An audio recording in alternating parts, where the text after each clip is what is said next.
Hello, this is Matthew Miller from the ZDNet Smartphones and Cell Phones blog. Now, one of the most anticipated devices when I was at Mobile World Congress in Spain back in 2008 was the Sony Ericsson Xperia X1. It was Sony Ericsson's first time using making a Windows mobile device, and they had this unique panels interface that they showed off and focused on, and it really is a kind of a today home screen type of layer on top of Windows Mobile. The device started shipping in Europe in the fall, and then it started selling in the US in December, but then stopped, and then is now available again. I actually picked this up from J&R at a weekend sale for $720. Normal price is $799. After using it for about 5 days, I do like it, and we'll take a look around the hardware and some of the software.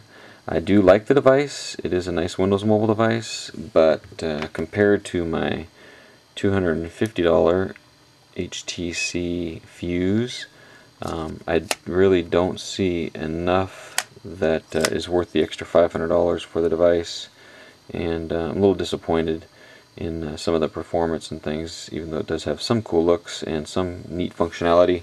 It is a high-end device. It's tough because I'm a Sony XPERIA fan. I like Sony products, but I just don't think there's enough in here for me to justify over $700. So let me turn off the screen, and we'll take a look around the hardware first before we start taking a look at the screen and some of the other things. So on the front is the 800 by I believe it's 800 by 480 high resolution VGA screen, the highest resolution in Windows Mobile at this time. So the screen does look beautiful. We'll see there is a front facing camera, not usable this time in the US, and then a light sensor too for adjusting the backlight with the lighting. Now on the bottom we've got some interesting keys here. This is the left and right soft keys, which actually these can be customized to launch any application and serve some of their functions, such as rotate screen, that kind of thing. So that's a kind of unique, because most Windows Mobile you don't do anything with those two. They're hard coded to the left and right soft keys. So you can reassign those and then tap on the display itself for left and right. There's a send and end button on the extreme edges. There's an X panel button here on the left and an OK button. These cannot be remapped, and I'll show you what the X panel does in a bit. This is the directional pad, which, as you can see, extends out on the sides here a bit. The directional pad can be turned on for an optical joystick, so you can actually move up, down, diagonal, left, right with just your finger over the directional pad. So swing around to the left, and what you'll see on this X1 is familiar. Each corner has the kind of same pattern. So on this bottom left is the speaker, and that's the only opening for a speaker. It's a mono speaker, unfortunately, on the device, although it does sound great through headsets. Over here is a standard mini USB port used for syncing and charging. We've got our stylus silo here, kind of a long metal, mostly metal with plastic, skinny stylus, not too bad. Around the top we've got our 3.5mm headset jack, and then the power button, and you can see there's a little curvature to it as well. And on the right side we've got the small volume toggle up top, quite small actually, and then the camera button down here on the bottom left. Now on the back we've got a 3.2 megapixel camera with a flash. I'm a little disappointed in what I've seen in the camera quality so far. I was expecting more from a Sony device. It's pretty much kind of an HTC type of Windows Mobile quality picture, which is not the greatest. Actually, I think the Fuse has a better camera. On the back there's some XPERIA labeling, X1, Sony Ericsson, the Sony Ericsson logo, as you can see. It is a stainless steel finish, brushed metal finish. This lifts off, and you have to put your finger under the sides of it. There's the battery on the back. Pop this off. You can access the micro SD card just by removing the back panel without taking out the battery. If you take out the battery, you can see there's the SIM card opening as well, and then there's where you can see the micro SD cards in there. Go ahead and put that back. As you can see, it is metal. Let me go ahead and put that back on there. On the bottom is a lanyard opening there. So besides the front of the screen, the next unique thing, as you can see it's got some curvature, is the QWERTY keyboard. Now it is a 4-row QWERTY keyboard with quite a large space bar there.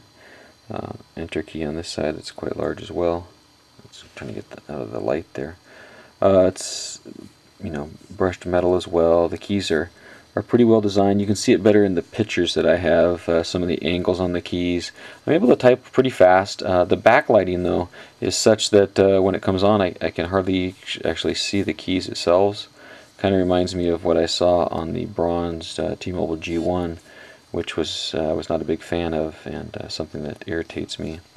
One thing I'll show you in here is each one of these, there's 4. There's here 2 on this side and 2 underneath on this side. They're indicator lights, and they do different things. And when you charge, when you light up, different other kind of indicators, and they can be managed in utility on the device itself. So that's a walk around the hardware. Let's go ahead and get this thing started up, and we'll walk around some of the screens. So this is the X1a North American version, which has support for the 3G networks on AT&T. There's also the X1i, which is runs about $600, which is the European version, which will not give you the HSDPA speeds.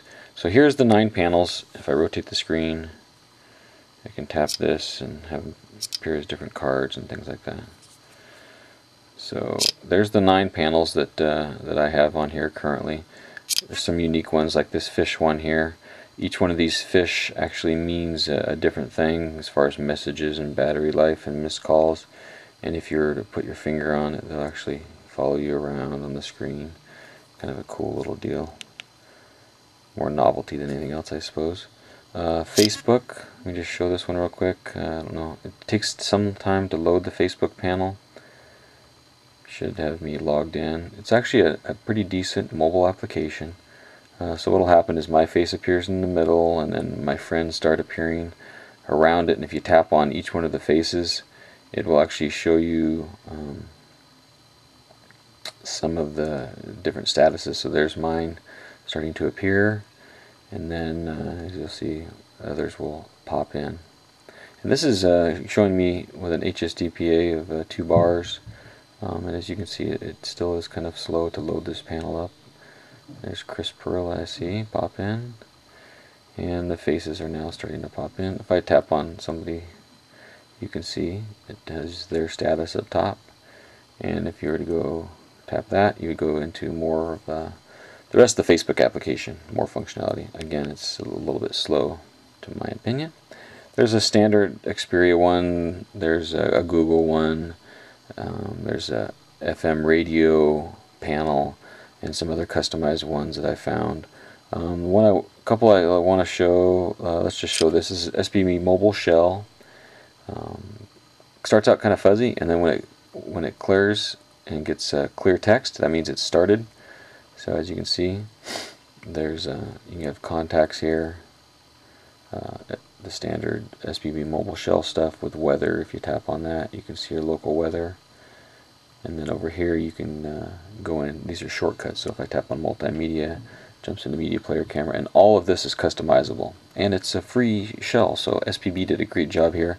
This is actually my personal favorite shell that I find the most functional and useful. So let's bounce out. One more shell I want to show is the Sony, the media player that's included. This should remind you of something else if you have this gaming system.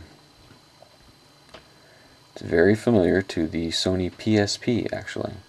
So as you can see, there's pictures, music, videos, games, contacts, settings, and say we jump into like something like videos. I don't know if I have any. I do have some on here. There's a Bond trailer, and let's just see if the video actually plays. I haven't played this Bond trailer actually.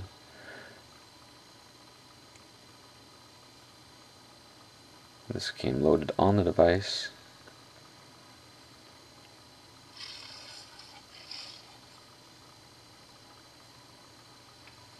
So you can see with this large of a screen,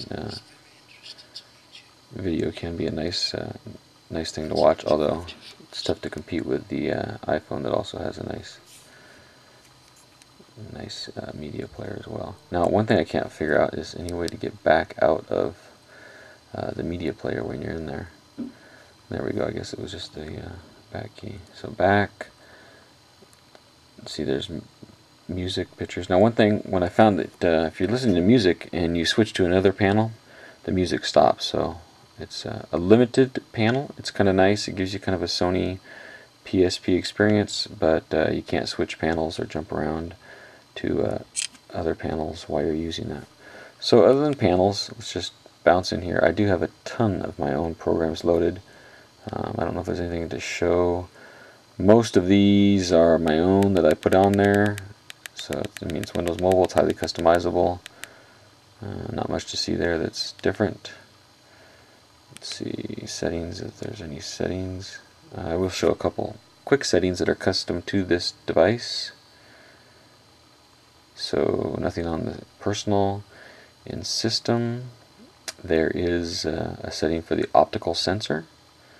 As you can see, enable the optical joystick, scrolling functionality, Internet Explorer, Messenger, and contacts. It does come with Opera Mobile 9.5 as a browser. However, the browser is not customized like it is with the HTC Touch Pro Fuse, where the text flow is much better on that device, and the zoom is much better supported as well. Here's the illumination utility manager, so you can manage illumination for all of these different functions. And let's see if there's any other custom settings for this particular device. I think that's it. And then connections is standard Windows Mobile 6.1 Professional. So one thing about buying an unlocked device is it's not cluttered full of junk, and it's a pretty clean device. It really is not a bad device. As you can see, the backlight here in low light is good. It is a solid device. If it was $500, I would probably go for it, but being $700-800 is quite expensive for a Windows Mobile 6.1 device. I found a few times so far, just pressing the X panel button, I wasn't able to get out of some of these panels. So I think I'm going to have to send it back for a refund. I don't think I'm going to be happy with such a device. I have to stick with some of my other ones, although it definitely is a high quality device. 5 megapixel camera, better optics would have been a much better choice. So that's a first look at the XPERIA X1a, and we'll see. Maybe I'll have it in a couple weeks still. I'm still undecided. It's tough for me to figure it out, but we'll try to figure it out.